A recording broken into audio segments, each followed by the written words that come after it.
We referenced the ongoing murder trial involving the Shafia family in Kingston, Ontario, a case that will continue next week. Mohammed Shafia, his wife and son have all pleaded not guilty in the case. Shenny, you question whether or not a case such as this is actually an honour crime. Why is that?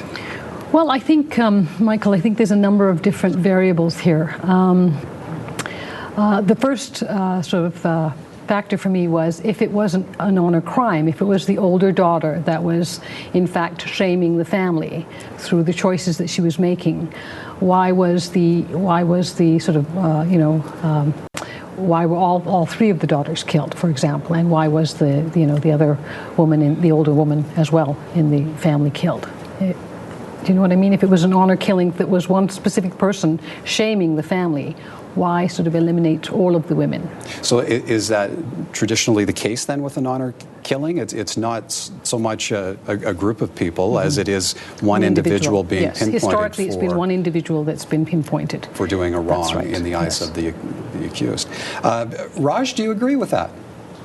No, of course not. I mean, ultimately, an expert was called in the Shafia murder trial. This expert has written hundreds of articles on the topic of honour killings. That expert has written a book on the topic of honour killings.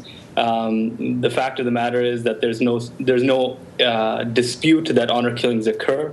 There's certain prerequisites to make out a finding of honour killings, but the reality that Ms. Karmali is talking about, that somehow that these honour killings are specific or somehow logical, that's not borne out by reality. The reality is that sometimes women and girls are killed on the basis of rumor alone.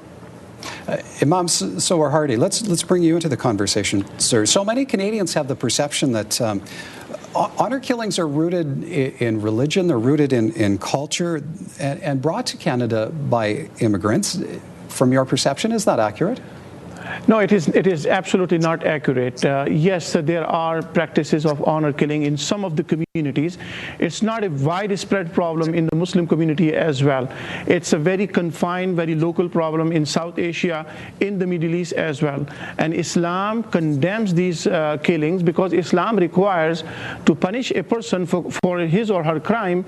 It should be punished by the government, not by the family member, not by the father or the brothers. So whoever commits the honors killing, whether they belong to the Muslim community or not, it is wrong. And in Islamic communities, it has been condemned by all over the world by the religious scholars, except few people. If that's the case, why is there a defense to honor killing in Islamic countries? Iran, for example, allows a complete defense to murder if the motivation was honor killing. So if you commit an honor killing in Iran, you get a complete defense, and that's true of other Islamic countries as well. So this is not true. This is absolutely shocking. It's shocking. Let's put it this way. This is not true. This is absolutely not true.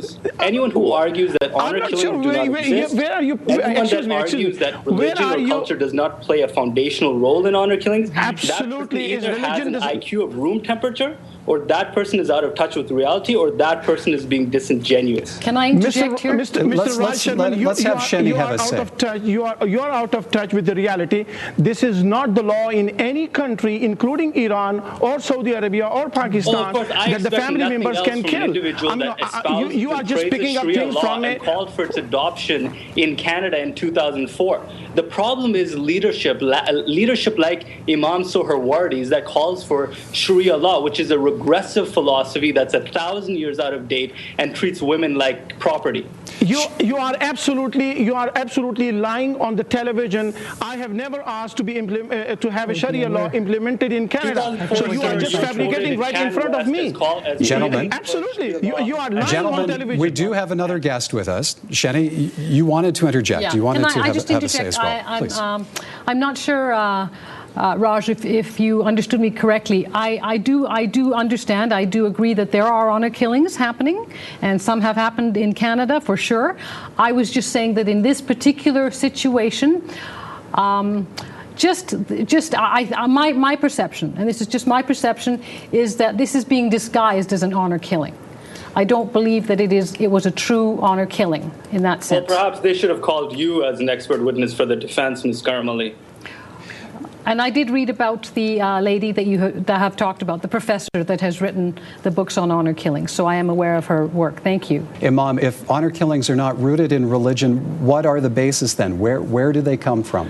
Good question. It comes from a very local, male-dominated culture, tribal system. It is the tribal system that goes on in Afghanistan, in Pakistan, in India, in some part of the Middle East. So it is not Islam. Actually, they are doing against Islam if they are killing their family members because the person commits sin. Sin has to be punished by God or by the government who has the authority to punish for a crime. It is not a family issue. Shenny, is it accepted in other countries? Is the honor killing? You know what? I agree. I see this what Imam is saying, and I also agree with Raj. I think that Islam does not condone honor killings. Okay, Islam as a religion does not condone honor killings. I think it's a mixture of attitudes and beliefs, from the individual, right to the family, to the particular community or cultural society that they live in. So I think that there are entrenched core beliefs that people hold about their family, about how women are viewed, whether women are owned. When we come back, are resources available to help women and children at risk here in Canada? And should the federal government be taking action to combat crimes committed in the name of honor? Tell us what you think by following the contact links at albertaprimetime.com. More with our panel in 60 seconds.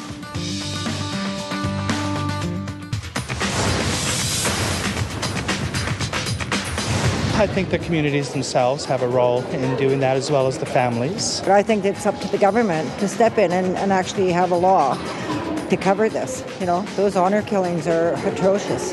That community, that culture, because they're going to know their culture, they're going to be able to speak to their own people. I feel like our laws should be prohibiting such thing. I think it's up to the justice system. It's definitely the courts that would have to take action there. So some thoughts there from Albertans on who is responsible for preventing crimes committed in the name of family honor. Shenny, as a social worker, you counsel families of ethnic minority. They often belong to cultural communities that have internal structure, social welfare boards, education boards, immigration board. Are the right resources in place to protect, to assist women and children who may be at risk? I think, again, it depends on different communities. Like I said, I think different communities have different infrastructures set up. There is also certainly the provincial and federal resources available for women and girls or young women. I think it's deeper than that, Michael. I think that until we can change this attitude, until we can change this belief, about women and children, that it doesn't matter how many resources you put in place, there has to be that openness to be able to acknowledge that there's a problem and not kind of cover it in the name of pretending to be cross-culturally sensitive or things like that. Do you encounter in your practice people at risk because of this? Yes, I do. And what I try to do is try to bridge the gap. So, if parents want one particular thing for their children or for their daughters in this case, and the daughters want one thing, what we try to do is work on something that's acceptable to both of them, something that the parent can live with and can accept and doesn't cause them discomfort or shame or embarrassment, to their community, and also for the daughters to feel like they can continue living a Canadian life, quote, without feeling like they're putting their family at risk or shaming their family. Imam Soharwardy, you, along with other Muslim clerics across Canada, coordinated sermons one Friday back in December where you denounced domestic violence. Why do you feel some Canadians feel that killing in the name of honor is worth it? Yes, I mean, as the Imam across this country, we came together and we provided not only guidance but also the speeches and the sermons in mosques across the country were on the domestic violence because of the attention that the Shafia trial is getting across this country and across North America. And I think it is our responsibility as the religious leaders as Canadians that we should educate our community members and the rest of the Canadians that Islam has no place for honor killing, no place for domestic violence, and Islam condemns, Islam sees these as crimes, not even just something can be tolerated. It is intolerable in Islam, and that's what we did across this country. And we are reaching out to other people as well as the new immigrants to Canada within our resources, that when we come to Canada, we have to understand that this is a country where Islam is not a dominant religion, where the Muslim community is a very small minority. We have the laws that we must follow, and those are the Canadian laws. Islamic laws are not implemented in Canada. If somebody wants to practice Islam, this is his or her personal behavior, but it has to be within the laws of Canada. And in Canada, domestic violence is a crime, and we all need to understand, and we should all know it. Raj Sharma, is this an issue for immigration policy? It absolutely is. Doug Saunders has written a great book on this called Rival City, and it talks about how these individuals come from rural areas to Canada, and that may be an issue. And I've talked about the importation of these conflicts from their home countries as well. I mean, ultimately, we've got to understand something, is that if Mr. Shafia had committed this crime in a number of Islamic countries, I am certain that he would not be prosecuted, and in fact, he would have an absolute defense to it. So there is a change of, as Ms. Karmali said, there's got to be a change of attitude. There's different attitudes, and immigrants have to adjust. And I think that the Muslim diaspora in Canada is ill-served by spokespeople like Imam Soharwardy, who even denies the role that religion plays and culture plays in honor killings. When you say that an honor killing is just a crime, then you're diminishing it, and that's an utter lack of leadership that we see. It is a crime. And that's how we've got to address this. Mr. Sharma, it is a crime in the eyes of Islam. It is crime in our culture. It is crime in our religion. These honor killing, these domestic violence is not a widespread issue even in the Muslim community. It is definitely an issue. It happens once a day in Pakistan, sir. There's an honor killing every single day in Pakistan. Excuse me, I am from Pakistan, and I know better than I am from originally from Pakistan. Excuse me, I am originally from Pakistan. I was born and raised in Pakistan. But you are exaggerating. You are exaggerating these numbers. This is not true. But I'm not saying this does not happen. It does happen. It does happen in a part of Sindh province. It does happen in the Punjab province. It does happen in certain parts of Afghanistan and Pakistan border. So I'm not saying it does not happen. Gentlemen. But it's not a widespread problem. It requires our dedication to reach out to those people who are not well educated, and we need to educate them. And that's what we should do, rather than finger pointing and blaming each other. That's not the Canadian way. We should help gentlemen, each other. let's wind down this conversation. And Shenny, we're going to give you last word on this. We're almost out of time. For Canada to grow, Canada needs immigration. How do we move past this? Well, I think, a couple of things. I think that other countries, other less developed countries, third world countries, often look to countries like Canada to set the tone, right? To set the guideline, if you will.